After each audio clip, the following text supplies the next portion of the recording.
Pauli का exclusion नियम, अपवर्जन सिद्धांत। पाउली का अपवर्जन सिद्धांत क्या बोलता है, सबको पता होगा। पाउली का अपवर्जन सिद्धांत सबको पता होगा, और ये क्या बोलता है, किसी एक परमाणु में चारों क्वांटम संख्या, किसी परमाणु में उपस्थित इलेक्ट्रॉन के लिए चारों क्वांटम संख्या का मान कभी भी समान नहीं होगा,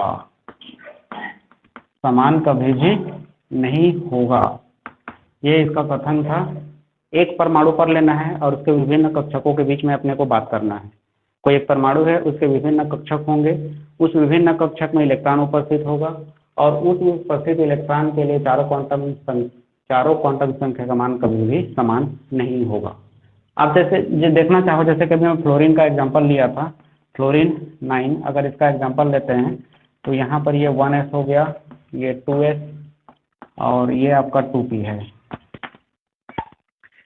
यहाँ पर 2 इलेक्ट्रॉन था, यहाँ पर 2 इलेक्ट्रॉन, और यहाँ पर 5 इलेक्ट्रॉन था। ठीक, कोई सा भी 2 इलेक्ट्रॉन पकड़ो आप, उसके लिए आप क्वांटम संख्या का मान देखते हैं तो सबके लिए अलग अलग आएगा।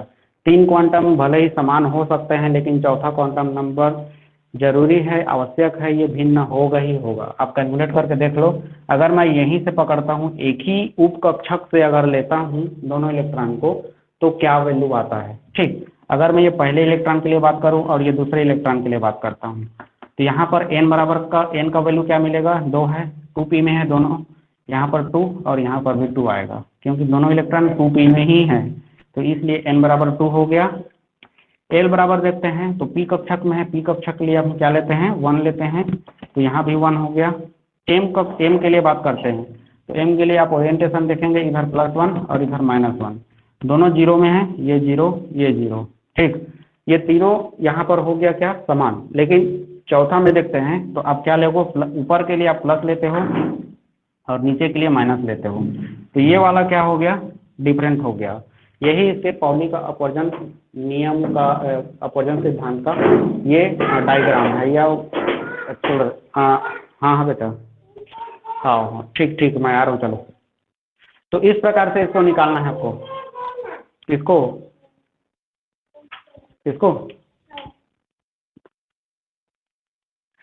तो पाउली का अपवर्जन नियम हम इस प्रकार से देखेंगे। ठीक, अगर कोई दूसरा ले लेते हैं, जैसे कि आप एक अप लिए और एक डाउन लिए, इस बार मैं लेता हूं दोनों को अप ले लेता हूं अगर, तो देखते हैं क्या आता है। ठीक, मैं इस बार क्या कर रहा हूं, एक बार अप और डाउन लिए थे, तो हो सकता है कहीं दूसरी जगह से चेक कर लेते हैं। मैं 2p को ही लेता हूं, इस बार ये पहला वाला एक अप साइड को ले रहा हूं और इसका अप साइड को ले रहा हूं। ठीक, इसमें देखते हैं n बराबर फिर से आपको 2 मिलेगा, क्योंकि दोनों ही 2p कक्षक में है, ये भी और ये भी। l के बारे में बात करते हैं तो दोनों p कक्षक में है, यहाँ भी 1 यहाँ भी 1। m के बारे में बात करते हैं तो यहाँ पर देखो ये -1 में है और ये वाला 0 में है, तो ये -1 हो गया, ये 0 हो गया, और s का वैल्यू +½ और यहाँ भी +½ ही आ रहा है।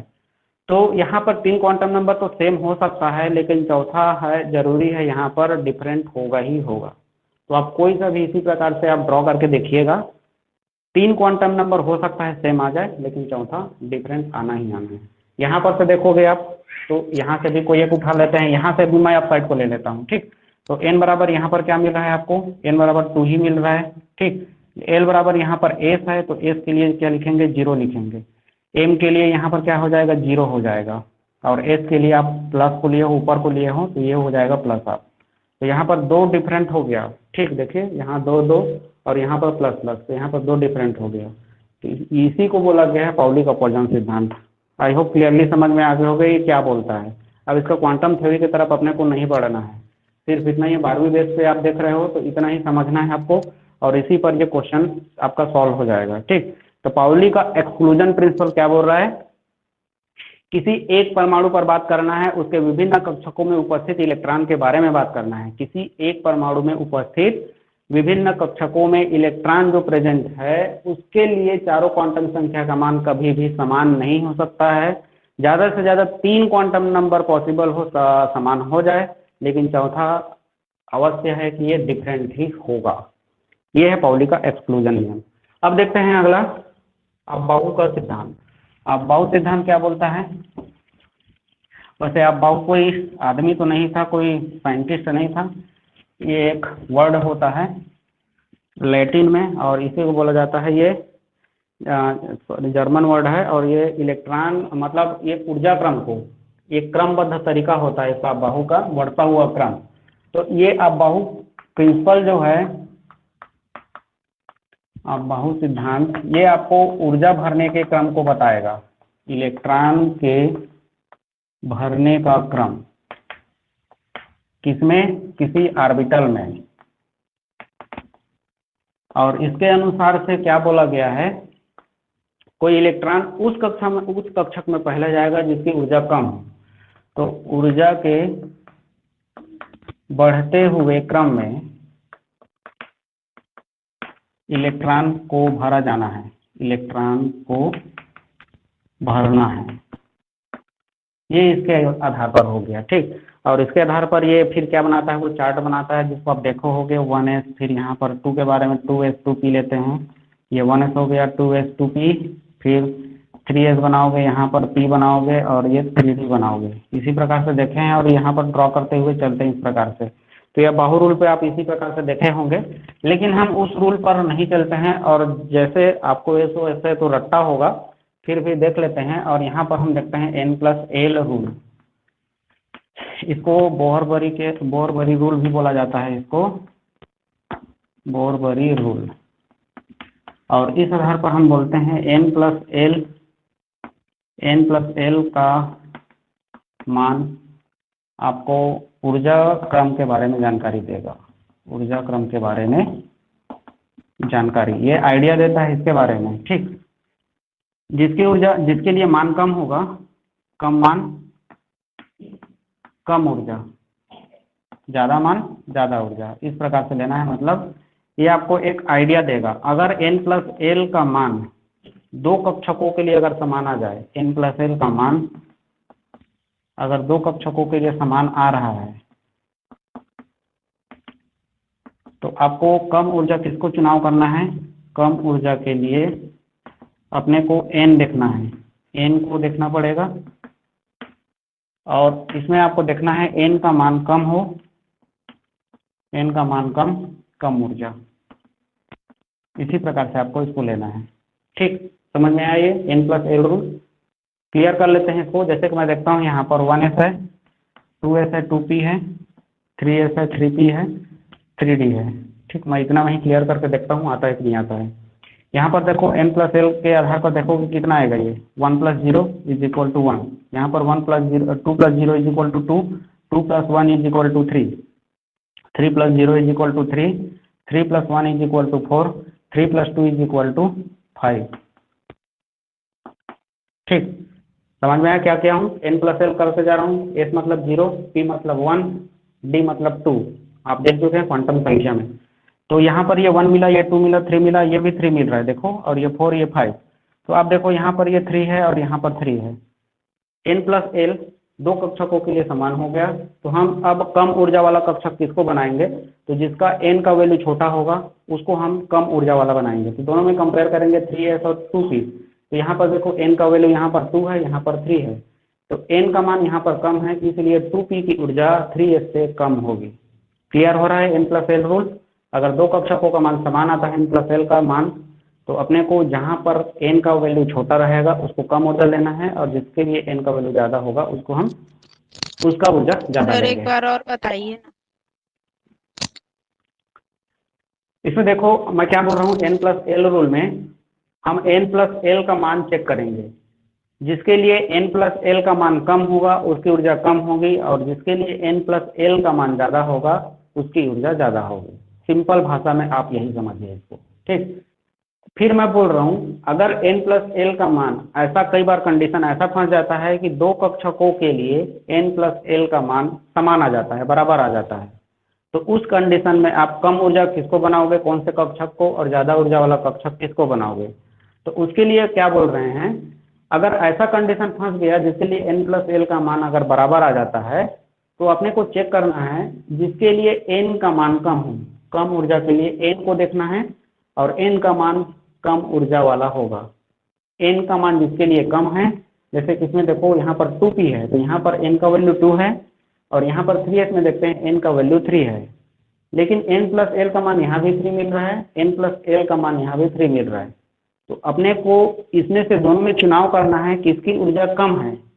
तो हम जाएंगे अब n के वैल्यू पर, जिसके लिए n का वैल्यू कम है बोल रहा हूँ, उसकी ऊर्जा कम होगी। तो दोनों में चेक करोगे तो यहाँ पर n का वैल्यू 2 है और यहाँ पर 3 है, इसलिए 2p की ऊर्जा 3s की ऊर्जा से कम हो जाएगी। क्लियर हुआ नमिता जी? तो आपको इसी प्रकार से n प्लस एल का रूट चेक करना है। ठीक, अब यहाँ पर 3D के बाद जाते हैं। अगर 4s 4p 4d और उसके बाद आएगा यहाँ पर 4s, तो यहाँ पर देखो 4 प्लस एस के लिए 0 होगा, तो यहाँ पर फिर से 4 मिलेगा, सॉरी 3 2 5, ठीक है, और यहाँ पर ये 4 प्लस 1 इज इक्वल टू 5 होगा। ठीक, अब देखो यहाँ पर ये 4 हो रहा है और ये 5 हो रहा है। अब देखो यहाँ पर ये 3p और यहाँ पर 4s, इसमें भी देखोगे आप तो यहाँ भी सेम सेम दिख रहा है, यहाँ पर भी 4 यहाँ पर भी 4, दोनों के लिए n प्लस एल का वैल्यू समान आ रहा है। तो हम फिर से क्या करेंगे, कम ऊर्जा का चुनाव किसको करना है, उसको चेक करना है। ठीक, तो उसके लिए देखना है अपने को, यहाँ पर दोनों में देखो कि इसकी ऊर्जा कम होगी, इसकी ऊर्जा ज़्यादा होगी, क्योंकि n का वैल्यू यहाँ पर 3 है, यहाँ पर 4 है, तो ये ऊर्जा कम हो गया। और यहाँ पर देखो 3D में 5 आ रहा है, 4s के लिए 4 आ रहा है, इसीलिए 3D से पहले हम 4s को लेते हैं। आप ऊर्जा क्रम बनाते हो तो 1s के से ज़्यादा 2s लेते हो, 2s से ज़्यादा 2p लेते हो, फिर 3s, फिर 3p लेते हैं, फिर आप 3p के बाद 3D ना लेके हम क्या लेते हैं, 4s लेते हैं, उसके बाद 3D जाते हैं। तो रीज़न यही है, 4s का वैल्यू 4 है लेकिन 3D का वैल्यू 5 है, ये वैल्यू कम हो गई, इसकी ऊर्जा कम हो गई, किससे, 3D से, इसलिए 4s पहले आएगा, 3D बाद में आएगा। अगर इन दोनों में देखा जाए 4 4 है, तो इसकी यहाँ पर n का वैल्यू 3 है, यहाँ पर 4 है, इसलिए इसका वैल्यू कम हो जाएगा, इसका वैल्यू ज़्यादा हो जाएगा ऊर्जा का। तो 3p यहाँ पर पहले आएगा, 4s उसके बाद 3D आएगा। इसी प्रकार से आपको बढ़ाते हुए जाना है। ये आपका परमाणु कक्षकों में इलेक्ट्रॉन भरने के लिए ऊर्जा क्रम है। कहाँ से देख रहे हैं, अभाव सिद्धांत या n प्लस एल रूल, जिसको बोरबरी रूल भी बोला जाता है। अगला एक और सिद्धांत देखते हैं, हुंड का नियम। हुंड का नियम क्या बोलता है, हुंड के उच्चतम बहुलता का नियम, और ये तो वैसे सबको पता होगा। हम क्या करते हैं इसके लिए, इलेक्ट्रॉन का पेयरिंग तब तक नहीं करेंगे जब तक अपभ्रंश कक्षक में एक एक इलेक्ट्रॉन ना चला जाए। क्या बोल रहा हूँ, हुंड के नियम में उच्चतम बहुलता का नियम, उच्चतम बहुलता मतलब बहुलता करना है, मतलब उसको आपको युग्मित करना है, तो आपको आप तब तक नहीं कर सकते हो जब तक खाली अपभ्रंश कक्षक होगा। ठीक, ये युग्मन पर बात करता है, इलेक्ट्रॉन के युग्मन के लिए है, युग्मन के लिए। और ये जब क्या बोल रहा है, जब तक खाली अपभ्रंश कक्षक होगा तब तक इलेक्ट्रॉन का पेयरिंग नहीं होगा, इलेक्ट्रॉन का युग्मन नहीं होगा। और जब सभी अपभ्रंश कक्षक में एक एक इलेक्ट्रॉन पहुंच जाएगा, उसके बाद इलेक्ट्रॉन का युग्मन शुरू होगा। जब एक एक इलेक्ट्रॉन सभी में पहुंच जाएगा, एक एक इलेक्ट्रॉन सभी में प्रेजेंट हो,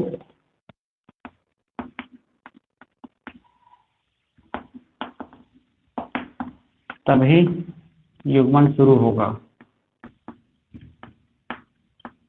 ये कॉन्सेप्ट ना यहाँ पर परमाणु कक्षक में उतना ज़्यादा क्लियर नहीं होता है, मतलब यहाँ पर ऐसा यूज समझ नहीं आता, लेकिन जब हम उप सहसंयोजी यौगिक रसायन पढ़ते हैं, कोऑर्डिनेशन केमिस्ट्री पढ़ते हैं, तो वहाँ पर ये अच्छा से निचोड़ के रख देता है, कहाँ पर युग्मित करें, कहाँ पर युग्मित ना करें।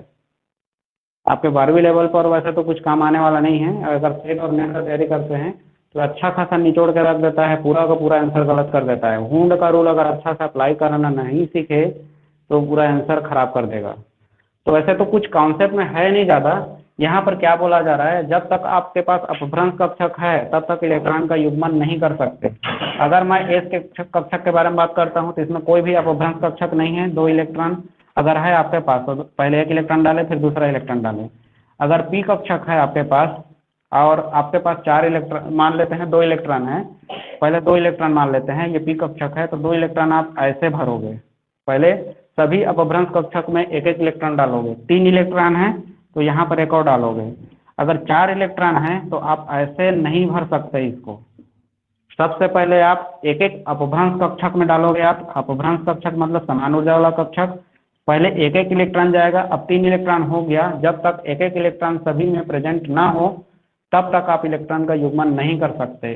जब प्रेजेंट हो जाएगा तभी आपको युग्मन शुरू करना है। तो यहाँ पर 3 इलेक्ट्रॉन हो गया, अब यहाँ पर खाली अपभ्रंश कक्षक नहीं है तो यहाँ पर अब युग्मन शुरू होगा। ये आपका हो गया चौथा। वैसे ही डी ऑर्बिटल के लिए बात करोगे तो आप बता सकते हो 5 अपभ्रंश कक्षक, वहाँ पर पांचों कक्षक में पहले एक एक इलेक्ट्रॉन डालना है, उसके बाद ही युग्मन शुरू करना है। ठीक, अब जब हम हायर स्टडी में जाते हैं तो आपको पता होगा T2G और EG 2 प्रकार का सेट बनता है। EG और T2G ऐसे 2 प्रकार से सेट बनता है। तो आपको युग्मन कब करना है, कैसे करना है, यहीं पर पूरा निचोड़ के रखता है ये हुंड का रूल।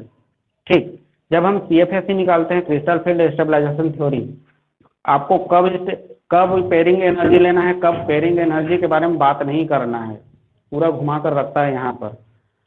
ठीक, तो अभी उस टॉपिक को छोड़ते हैं, हम अपने काम का नहीं है, बस ये हुंड का रूल आपको यहाँ पर क्या बोलता है ये समझना है। और अपभ्रंश कक्षक जब तक प्रेजेंट होगा आप युग्मन नहीं कर सकते, बस इतना बोला जा रहा है यहाँ पर। और यहाँ पर वैसे अब और कुछ रूल नहीं है, वैसे ही उतना ज़्यादा तो क्वेश्चन अब ये सबसे बनता नहीं है, क्योंकि पहले बहुत पूछा जा चुका है, अब ये सबके दिमाग में फिट हो गया है, रट्टा मार लेते हैं, तो उतना ज़्यादा क्वेश्चन यहाँ से नहीं बनेगा। ठीक, अब आते हैं शेप ऑफ ऑर्बिटल के बारे में। जैसे कि हम देखे थे क्या, श्रोडिंगर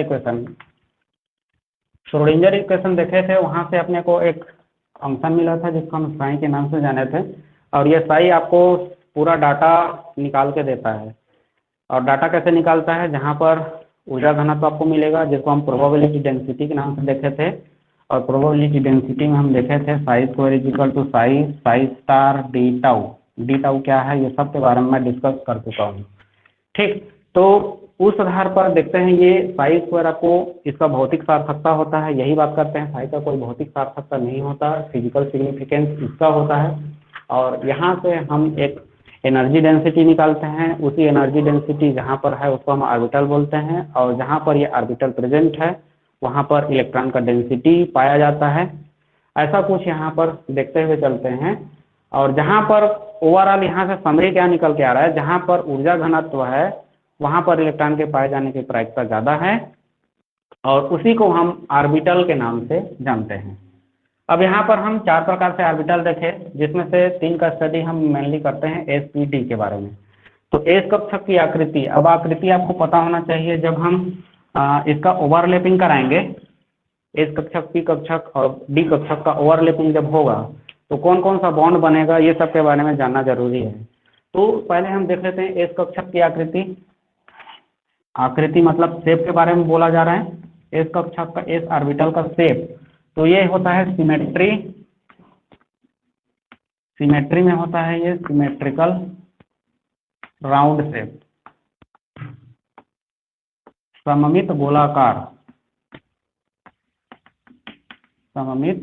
गोलाकार होता है ये। ठीक, और इसके लिए हम कुछ इस प्रकार से बताते हैं, चारों तरफ से राउंड होगा, आप कोई सा भी डायरेक्शन में जाओ सभी तरफ यहाँ पर सभी तरफ इलेक्ट्रॉन का डेंसिटी आपको समान मिलने वाला है। ठीक, चाहे एक्स डायरेक्शन में जाओ, वाई में जाओ, जेड में जाओ, जहाँ कहीं भी जाओ आप, सभी डायरेक्शन में इलेक्ट्रॉन का डेंसिटी आपको सेम मिलने वाला है।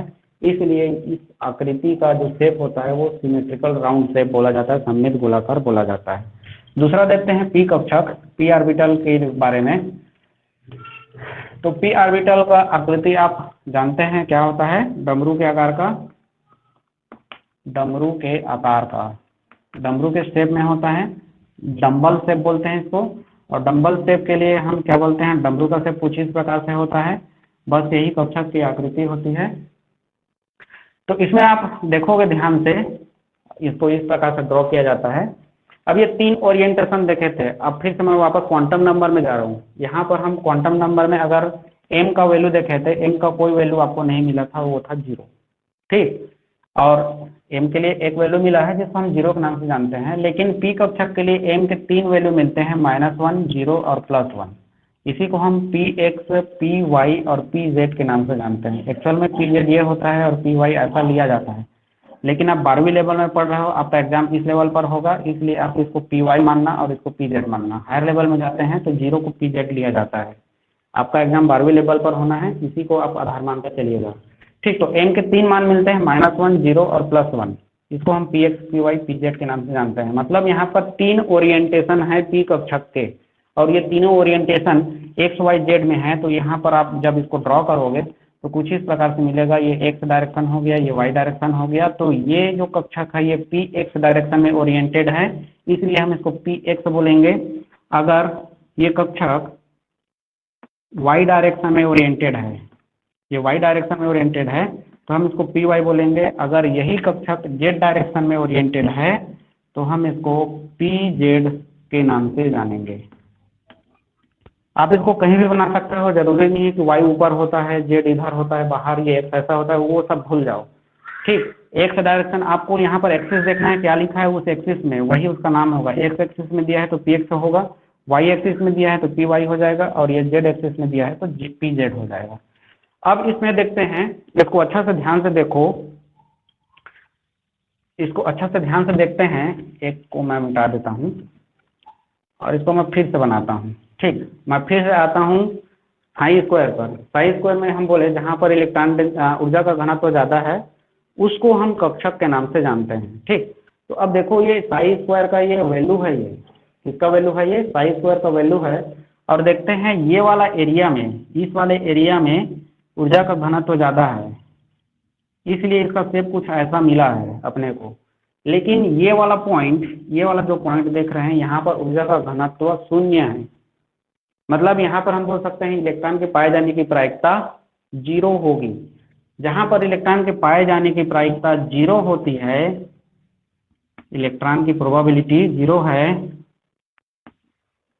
प्रोबेबिलिटी प्रायिकता 0 है, उसको हम जानते हैं नोड के नाम से। जहाँ पर इलेक्ट्रॉन के पाए जाने की प्रायिकता 0 होती है, मतलब जहाँ पर इलेक्ट्रॉन नहीं पाया जाता, उसको बोला जाता है नोड। तो p कक्षक में एक नोड प्रेजेंट होता है, याद रखिएगा, इसको क्या बोलते हैं, नोड बोलते हैं। और ये जो नोड है इसका वैल्यू निकालने के लिए आपको दिया जाता है, पूछा जाता है क्वेश्चन में, p में कितना नोड होगा, d में कितना नोड होगा। अब आपको ये p और इसके बारे में जैसे बात करेंगे, 3p बोल देगा, 4p बोलेगा, या जो कुछ भी बोलेगा, तो उसके लिए कैलकुलेशन के लिए हम फार्मूला यूज करेंगे। कैसे निकालते हैं देखते हैं। तो ये हो गया p ऑर्बिटल के बारे में। अब अगला देखते हैं d ऑर्बिटल के बारे में। तो d ऑर्बिटल को हम 2 भाग में डिवाइड करते हैं। प्रतीक जी कैसे कैसे डिवाइड करेंगे 2 भाग में इसको, d ऑर्बिटल को 2 भाग में डिवाइड करेंगे, एक एक्सिस में और एक बिटवीन एक्सिस में। ये 2 भाग में हम डिवाइड करते हैं। एक्सिस में तीन कक्षक पाए जाएंगे। वैसे d ऑर्बिटल का जो शेप होता है वो क्या होता है, डबल डमरू होता है सभी में। जनरली हम ऐसा लेते हैं इसको, डबल डम्बेल,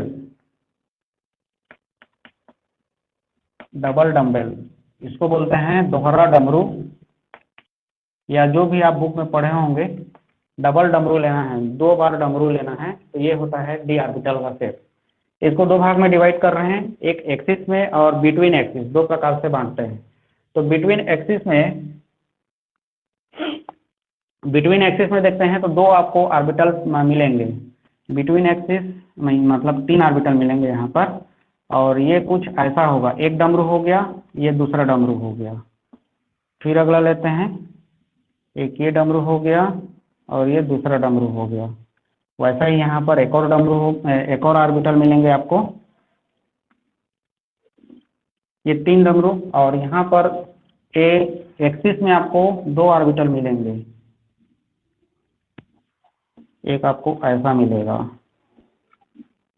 ठीक, तो अब इसका नॉमेनक्लेचर यहाँ पर बिटवीन एक्सिस, जैसे कि मैं एक्स और वाई के बीच में ले रहा हूँ तो इसका नाम हो जाएगा एक्स वाई।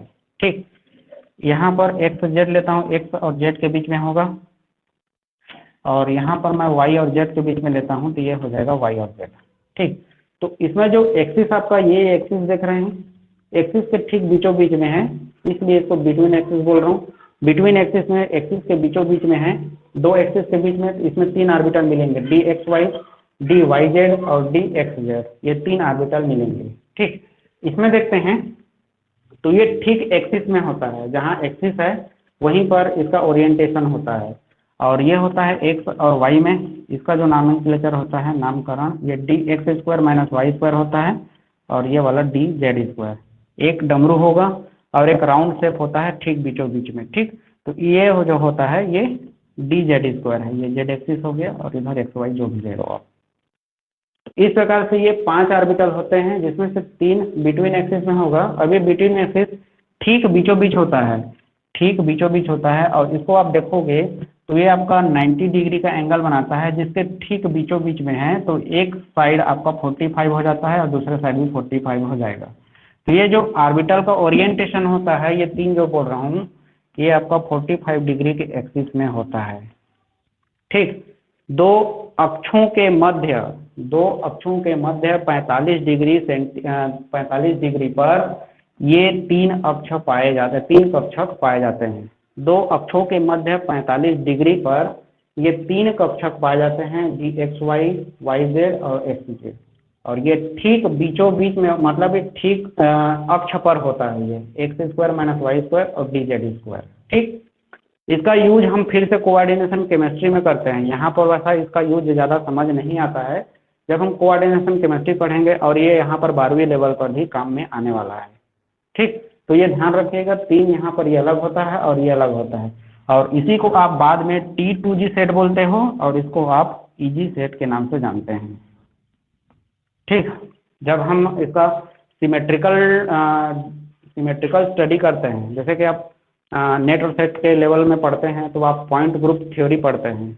ठीक, तो ये पॉइंट ग्रुप थ्योरी से ये EG और T2G सेट मिलता है। वहाँ पर अपने को नहीं जाना है, सिर्फ इतना समझना है कि ये 3 के सेट को हम T2G के नाम से जानेंगे और ये दोनों सेट को हम EG के नाम से जानेंगे। ठीक, तो अब इसमें भी देखते हैं, इसमें आपको क्या दिख रहा है। अगर मैं एक ऑर्बिटल को ड्रॉ करूं तो फिर से आपको ये वाले क्षेत्र में आपको इलेक्ट्रॉन डेंसिटी ज़्यादा दिखेगा, लेकिन ये वाला पॉइंट ऐसा है जहाँ पर इलेक्ट्रॉन डेंसिटी 0 हो जाएगा, मतलब यहाँ पर इलेक्ट्रॉन के पाए जाने की प्रायिकता 0 हो गई, और जहाँ पर इलेक्ट्रॉन नहीं पाया जाता उसको बोला जाता है नोड। ठीक, तो अब ये नोड को मैं 2 प्रकार से डिवाइड करूंगा। नोड को हम 2 प्रकार से डिवाइड करते हैं, एक होता है नोडल प्लेन या एंगुलर, और एक होता है स्फेरिकल रेडियल नोड। ठीक, इस प्रकार से 2 भाग में डिवाइड करेंगे। जैसे कि आप यहाँ पर देख रहे हो ना, जैसे कि इसी को मैं अब सिंपली पी ऑर्बिटल को बनाऊं, तो यहाँ पर अगर मैं इसको एक्सिस लेता हूँ, तो एक्सिस के ठीक इसके लंबवत आप बोल सकते हो, यहाँ पर एक ऐसा पॉइंट मिल रहा है आपको जहाँ पर इलेक्ट्रॉन की पाए जाने की प्रायिकता 0 हो रही है, ये वाला। तो ये पूरा का पूरा प्लेन, जैसे कि ये आपका जैसे कि मान लेते हैं, किसको पकड़ूं मैं, ये पेपर ले लेता हूँ। ठीक, ये पेपर लेते हैं, और ये पेपर में ये प्लेन है जिसमें ये पी ऑर्बिटल अरेंज है, ये प्लेन है इसमें पी ऑर्बिटल अरेंज है, लेकिन इसका एक पॉइंट ये ऐसा। ठीक, अब मैं इसको क्या कर रहा हूँ, खड़ी कर रहा हूँ। पी ऑर्बिटल आप समझ गए, ये इस प्रकार से है, इधर और इधर पी ऑर्बिटल है। तो अब इसको मैं ठीक बीचों बीच में यहाँ पर रखता हूँ, ये जो प्लेन दिख रहा है आपका, यहाँ पर ऐसे रखा इसको, तो ये काटेगा ये, और ये पूरा पेपर का प्लेन, अब ये जो पेपर मेरा दिख रहा है खड़ी, उस प्लेन पर जा रहा हूँ मैं, बोर्ड के प्लेन पर अपना पी ऑर्बिटल है, और ये पेपर के प्लेन पर इलेक्ट्रॉन के पाए जाने की प्रायिकता 0 है। तो यहाँ पर मैं एक प्लेन पर बात कर रहा हूँ, तो जब मैं एक प्लेन पर बात करूंगा तो इसी को नोड को मैं क्या बोलूंगा, नोडल प्लेन के नाम से जानूंगा। नोडल प्लेन के नाम से इसको जानेंगे। और नोडल प्लेन या इसी को मैं क्या बोल रहा हूँ, आप एल से रिलेटेड है, ये क्वांटम नंबर में आप जाएंगे तो ये एल से रिलेटेड होता है, और एल से रिलेटेड में हम देखे थे एजुमेथल और एंगुलर मोमेंटम। ठीक, तो यहाँ पर इसको हम एंगुलर नोड के नाम से जानेंगे अब। तो नोडल प्लेन या तो एंगुलर नोड, नोडल प्लेन या एंगुलर नोड, ठीक। दूसरा एक यहाँ पर एक और देखते हैं, स्फेरिकल नोड या तो फिर रेडियल नोड। और ये कहाँ से निकलता है, तो जब हम जो साई का वैल्यू हम कैलकुलेट करते हैं वहाँ से निकाला जाता है। जब हम इसके बीच में ग्राफ रेडी करेंगे, ग्राफ तैयार करते हैं, तो वहाँ से अपने को मिलता है। और मैं फिर से वहीं पर आता हूँ साई स्क्वायर पर, तो अपने को ये क्लियर हो जाएगा। जैसे कि मैं एक तरफ साई स्क्वायर का वैल्यू लेता हूँ, और साई स्क्वायर का वैल्यू हम जैसे कि यहाँ पर लिए थे, साई स्क्वायर बराबर साई स्टार और डी टाउ। और ये डी टाउ आपको क्या बताता है, आयतन के बारे में बताता है या तो एरिया के बारे में बताएगा। तो यहाँ पर मैं एक आयतन ले रहा हूँ 4 पाई आर स्क्वायर, और यहाँ पर ये साई स्क्वायर है। इस प्रकार से आपको ग्राफ देगा, उस ग्राफ में ऐसा वैल्यू लिखा रहेगा। अब मैं इसको एक ग्राफ तैयार कर रहा हूँ डिस्टेंस पर, ठीक, डिस्टेंस पर जिसमें आर लिखा होगा। अब ये अलग अलग ऑर्बिटल के लिए कुछ अलग अलग ग्राफ तैयार होगा, और ये ग्राफ कुछ ऐसा आपको मिलेगा, ठीक। देखिएगा, समझिएगा ध्यान से मैं क्या कर रहा हूँ। एक और ग्राफ तैयार कर रहा हूँ ऐसा ही, यहाँ पर फिर से वही 4 पाई आर स्क्वायर साई स्क्वायर है, और इधर डिस्टेंस है, ठीक। एक बार मैं एक ग्राफ तैयार किया, फिर दूसरा ग्राफ लेता हूँ, तो ये कुछ ऐसा रहेगा, ये ऐसा मिलेगा, ठीक।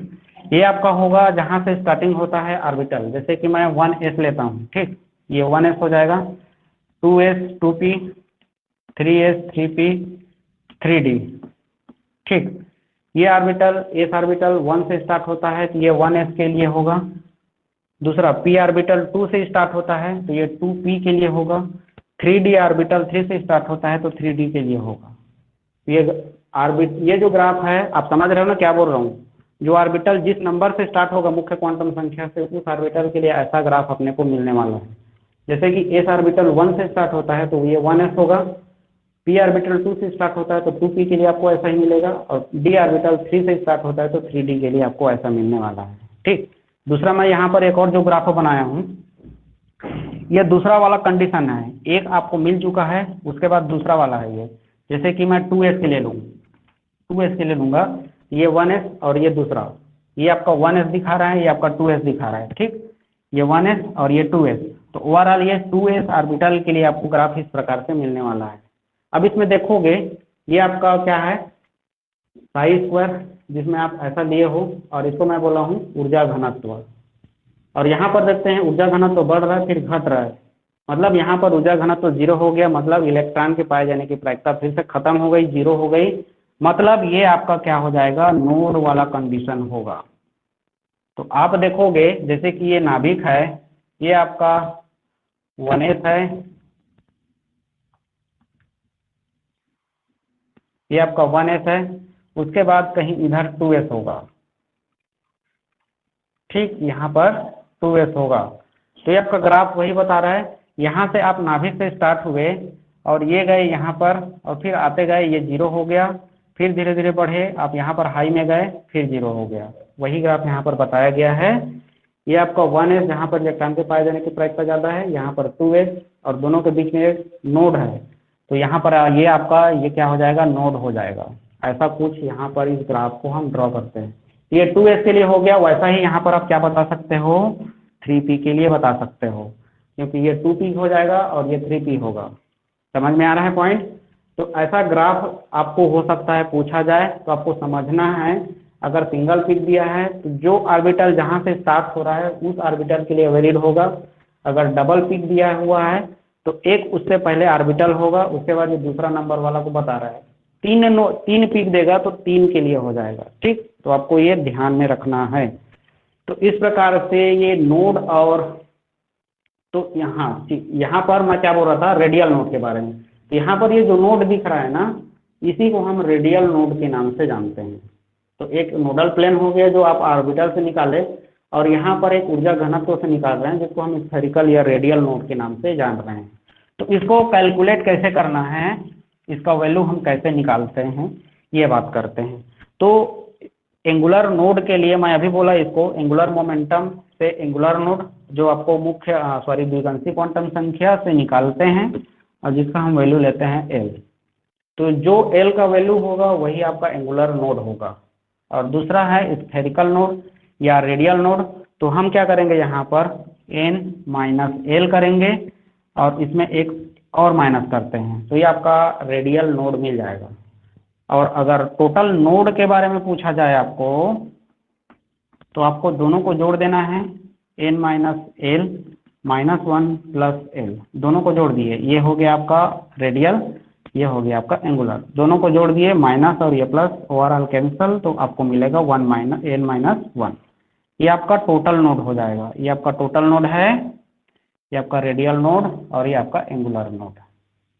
ठीक, अगर आपको 3p के लिए टोटल नोड के बारे में पूछा जाए तो टोटल नोड हम कैसे बताएंगे? इसका एंगुलर नोड क्या होगा? एंगुलर नोड 2 होगा। हाँ, एंगुलर नोड क्या हो जाएगा? n-1 2 होगा, 3-1। Angular node is equal to l. Total node बता रही थी, हाँ, तो एंगुलर 2 नोड होगा, पूछ रहा हूँ मैं। 2 होगा। एंगुलर नोड और कोई समझ नहीं आया? सिर्फ जी आपको? हाँ, 3 होगा, 3 होगा। 3 होगा। Angular node is equal to l. L क्या है? द्विगांशी क्वांटम संख्या, एजोमेथल क्वांटम नंबर। पी के लिए एजोमेथल क्वांटम नंबर का वैल्यू क्या होता है? पूनम जी आप ही बताइए।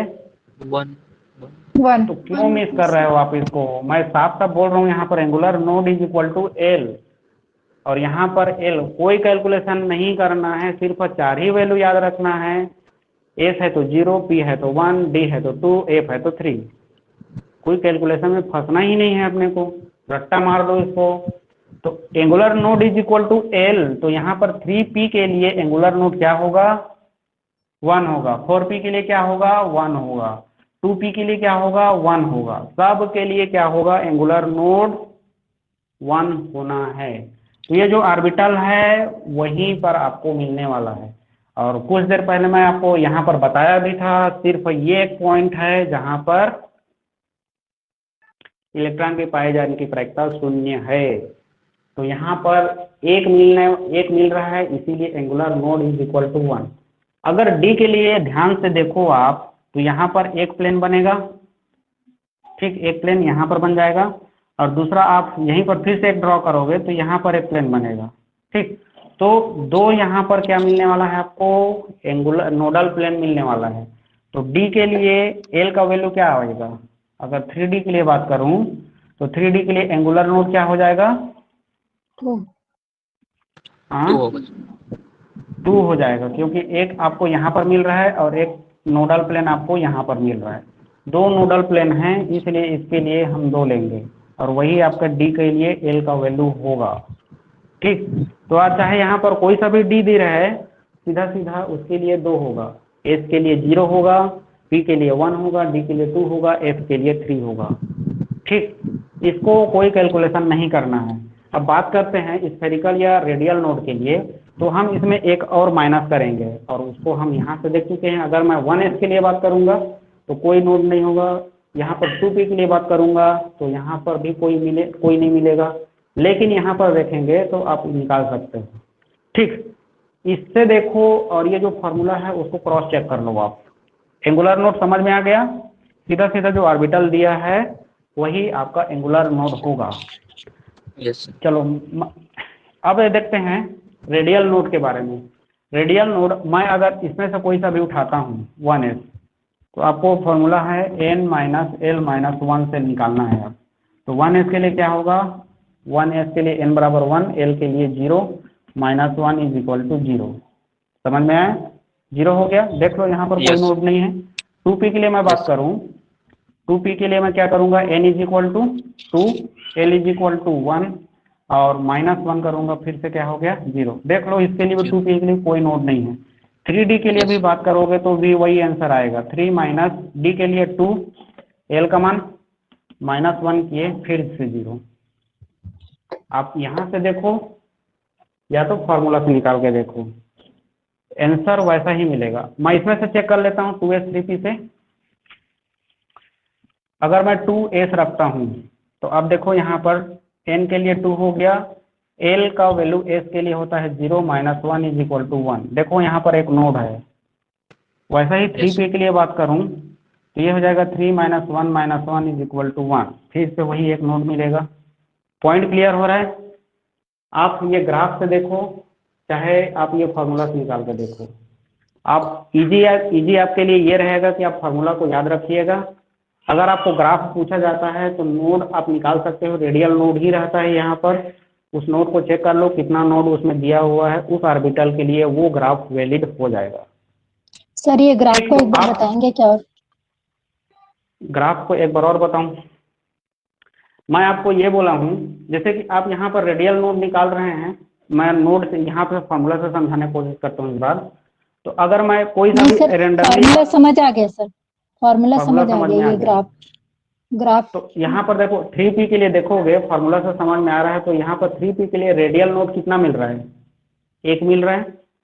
मतलब आपको यहाँ पर जो ग्राफ मिलेगा ना, उसमें एक यहाँ पर एक ऐसा डाउन दिखेगा आपको, जो डिस्टेंस को टच करेगा बीच में, वो ग्राफ उसके लिए वैलिड होगा। यहाँ पर मैं क्या किया हूँ, ऐसा कक्षक का चुनाव करना है जो स्टार्ट वहाँ से हो। जैसे कि अभी मैं दिया था यहाँ पर 1s 2s 2p। इस प्रकार से जब आप बाहु रूल के अनुसार से देखते हैं 1s 2s 2p, 3s 3p 3d, 4s 4p 4d और 4s। यहाँ पर देखो 1s यहाँ से स्टार्ट होता है, 2p यहाँ से स्टार्ट होता है, 3d यहाँ से स्टार्ट होता है और 4p यहाँ से स्टार्ट होता है। s कहाँ से स्टार्ट होता है? 1 से। p कहाँ से स्टार्ट होता है? 2 से। d कहाँ से स्टार्ट होता है? 3 से। और f स्टार्ट होता है 4 से। तो ये सब इसके लिए वैलिड होगा ये ग्राफ। इसमें कोई भी नोड आपको दिखाई नहीं देगा, इसमें कोई भी नोड नहीं रहता है, रेडियल नोड, कोई भी रेडियल नोड नहीं रहता है। तो इसके लिए ये ग्राफ होगा। यहाँ पर एक नोड है तो आप इस फार्मूला से कैलकुलेट करोगे, जिसके लिए रेडियल नोड का वैल्यू अगर 1 आता है ना, वो सारे कक्षक के लिए ये वाला ग्राफ वैलिड हो जाएगा।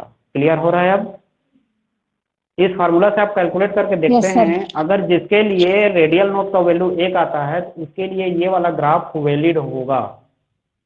अब ऐसा यहाँ पर अगर कैलकुलेशन करने से अगर 2 आता है तो उसके लिए हम यहाँ पर 2 वाला बनाएंगे ऐसे। तो यहाँ पर एक ये नोड हो जाएगा, एक ये नोड हो जाएगा। क्लियर हो रहा है? ये आपका ग्राफ हो जाएगा। इस प्रकार से हो सकता है पूछा जाए कि आपको ये वाला कक्षक है दिया गया है, कोई कक्षक दिया गया है, उसके लिए कौन सा ग्राफ वैलिड होगा। तो आप ऐसा या तो ये फॉर्मूला से चेक कर सकते हो, या तो आप ऐसा चेक करना चाहते हैं तो ऐसा चेक कर सकते हो। तो ये ओवरऑल एटॉमिक स्ट्रक्चर पर। अब इसमें एक पॉइंट और छूट जाता है, उसको भी डिस्कस कर लेते हैं और हम निकालते हैं अब इलेक्ट्रॉनिक कॉन्फ़िगरेशन। फिर ये आपका एटॉमिक स्ट्रक्चर चैप्टर पूरा खत्म हो जाएगा। मतलब यहाँ से जितना भी क्वेश्चन आता है उसके बारे में पूरा डिस्कस हो गया। अब वैसे तो नहीं है आप सबको तो इलेक्ट्रॉनिक कॉन्फ़िगरेशन निकालना आता होगा, लेकिन फिर भी एक बार चेक कर लेते हैं, कहीं पर अगर कोई पॉइंट मिस होता है तो वो मिस मत हो। तो पहले तो आप इलेक्ट्रॉन को n² के हिसाब से बांटते हो आप, 2 8 18 32 54 86 इस प्रकार से बांटते हुए चले जाते हो। इससे कोई मतलब नहीं है अपने को। अपना हम कोई सा भी एक रैंडमली कोई आपको एटम दिया जाएगा, परमाणु दिया जाएगा और बोला जाएगा कि इसके लिए इलेक्ट्रॉनिक विन्यास क्या होगा, इलेक्ट्रॉनिक कॉन्फ़िगरेशन क्या होगा, तो आप सीधा 1s2 और 2s2 लिखते हुए चले जाते हैं। ठीक, क्रोमियम के लिए देखते हैं तो क्रोमियम का 24 होगा।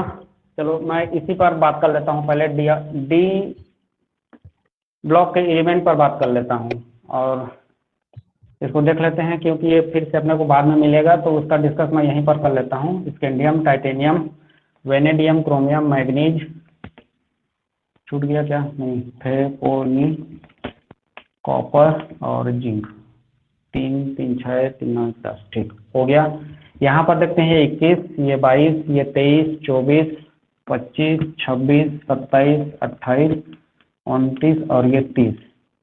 अब हम अबाउ रूल से जाते हैं। तो अबाउ रूल से हम देखें तो आपको इलेक्ट्रॉन भरने का क्रम 1s, फिर 2s, फिर 3s, सॉरी 2p, फिर 3s, फिर 3p, फिर 4s, फिर 3d। इतना में यहाँ तक का खत्म हो जाएगा, इससे आगे नहीं ले रहा हूँ मैं, 3d तक। ठीक, इससे आगे जाएंगे तो फिर से अपना 4p मिलेगा। यहाँ पर जब हम 21 जाते हैं तो ये आपका 2 इलेक्ट्रॉन 2 इलेक्ट्रॉन, ये 6 इलेक्ट्रॉन, टोटल हो गया 10 इलेक्ट्रॉन, ये 12 इलेक्ट्रॉन और ये हो गया 18 इलेक्ट्रॉन। ठीक, ये 18 इलेक्ट्रॉन जो अभी मैं बोला था 2, 18, 32, 54 उसी प्रकार से है। 1s में 2 है, यहाँ पर 2, p में 6 होता है। इस प्रकार से देखेंगे तो 2p तक 10 इलेक्ट्रॉन हो जाता है और 3p तक 18 इलेक्ट्रॉन हो जाता है। 18 के बाद वाला को देखना है, ये 21 है। 18 खत्म कर लिए मतलब हम 3p तक चले गए हैं। 18 के बाद 21 में जाना है, मतलब 3 इलेक्ट्रॉन है अपने पास। 2 इलेक्ट्रॉन 4s में जाएगा तो यहाँ पर ये 4s2 हो गया और 3d में 1 इलेक्ट्रॉन जो बच रहा है वहाँ पर ये यहाँ पर जाएगा। समझ में आ रहा है क्या कर रहा हूँ? ये सब लिखा हुआ है ना, 1s2, 2s2, 2p6, 3s2 और 3p6, उसके बाद 4s2, 3d1। लेकिन 3d1 पहले लिखा जाएगा क्योंकि ये आंतरिक कक्षा होता है और ये बाह्य कक्षा है। तो 3d1 4s2। टिटेनियम में देखेंगे तो यहाँ पर ये 3d2 हो जाएगा और ये हो जाएगा 4s2। अब ध्यान में दीजिएगा 21 का 1 जो 3d1 में जाएगा, 22 का 2, 23 का 3 होगा 3d3 4s2, 24 का d4 और 4s2, ये एक्सेप्शन है, बाद में देखेंगे। फिर ये d5, ये d6, d7, d8, d9 और ये d10। ठीक, तो यहाँ पर इस प्रकार से लेना है। आई होप ये क्लियरली समझ में आ गया इलेक्ट्रॉनिक विन्यास आपको कैसे करना है। अगर ये ट्रांजिशन एलिमेंट यहीं पर से देता है आपको क्वेश्चन, डी ब्लॉक से ये देगा, ये सीधा सीधा आपको लिख लेना है। और उसके बाद स्कैंडियम का 21 है, 21 का d1, टाइटेनियम 22 है, d2। उसी प्रकार से आप जिंक 30 में जाते हैं तो ये जिंक d10 हो जाएगा। ठीक, यहाँ पर 2 अपवाद मिलेगा क्रोमियम और कॉपर में, मतलब ये पूरा ग्रुप में इसी प्रकार से आपको अपवाद मिलने वाला है। या तो आप मॉलिब्डेनम में चले जाओ, क्रोमियम के नीचे मॉलिब्डेनम होता है और उसके नीचे वोल्फ्राम टंगस्टन होता है। तो ये सब में इसी प्रकार से अपवाद मिलना है, जैसे कि यहाँ पर दिख रहा है। यहाँ पर भी उसी प्रकार से अपवाद दिखेगा। अब ये अपवाद आपको तो पता होगा 1 2 3 4, और यहाँ पर 1 2 3 4 और 4s में 2 इलेक्ट्रॉन है।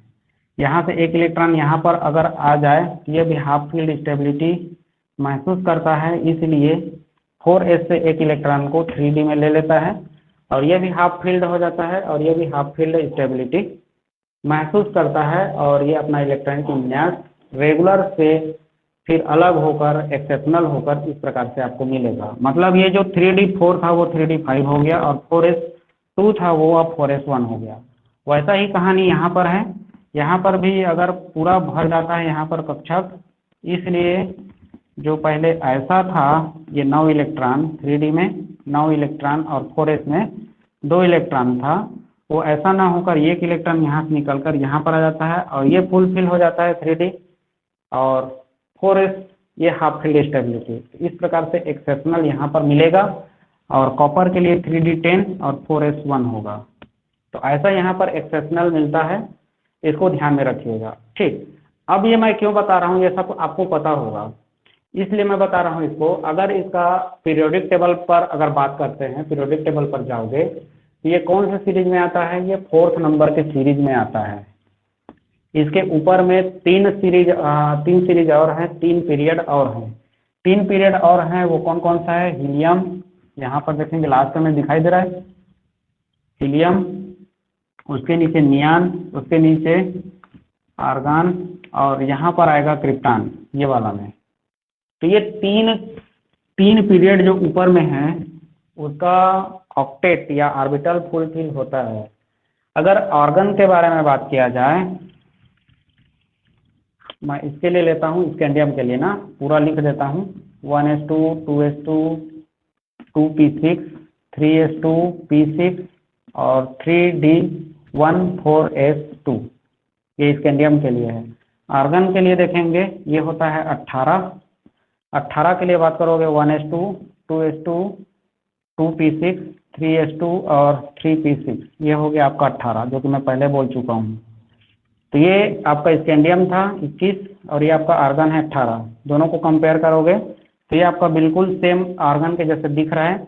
इसलिए स्कैंडियम का जब इलेक्ट्रॉनिक विन्यास लिखा हुआ मिलेगा आपको तो Ar लिखा है यहाँ पर, ये आर्गन हो गया, मतलब ये पूरा 18 इलेक्ट्रॉन कंप्लीट हो गया है और ये 3d1 और ये 4s2 हो जाएगा। ये आपका स्कैंडियम का इलेक्ट्रॉनिक विन्यास हो गया। मतलब इतना लंबा चौड़ा नहीं देकर ये शॉर्ट में दे देगा और आपको पूछेगा कौन सा इनमें से स्कैंडियम का या व्हाटएवर जो भी पूछेगा उसका इलेक्ट्रॉनिक विन्यास आपको चेक करना है। तो यहाँ पर आपको क्या मिलेगा, जो उत्कृष्ट गैस है, नोबल गैस है, उसमें से एक कोई सिंबल दिया रहेगा और उसको एक बड़ा ब्रैकेट में रखेगा। बड़ा ब्रैकेट में रखेगा मतलब आपको समझना है कि ये जो लिखा हुआ है इलेक्ट्रॉनिक कॉन्फ़िगरेशन, उससे पहले इसका इलेक्ट्रॉनिक विन्यास है उसके आगे का बता रहा है। जैसे यहाँ पर मैं आर्गन को दिखाया तो आर्गन का इलेक्ट्रॉनिक विन्यास यहाँ पर ऑलरेडी यहाँ पर फुलफिल है, भरा हुआ है, उसके बाद के आगे वाला को शो कर रहा है। तो ये किसका है आपको खोज के निकालना है।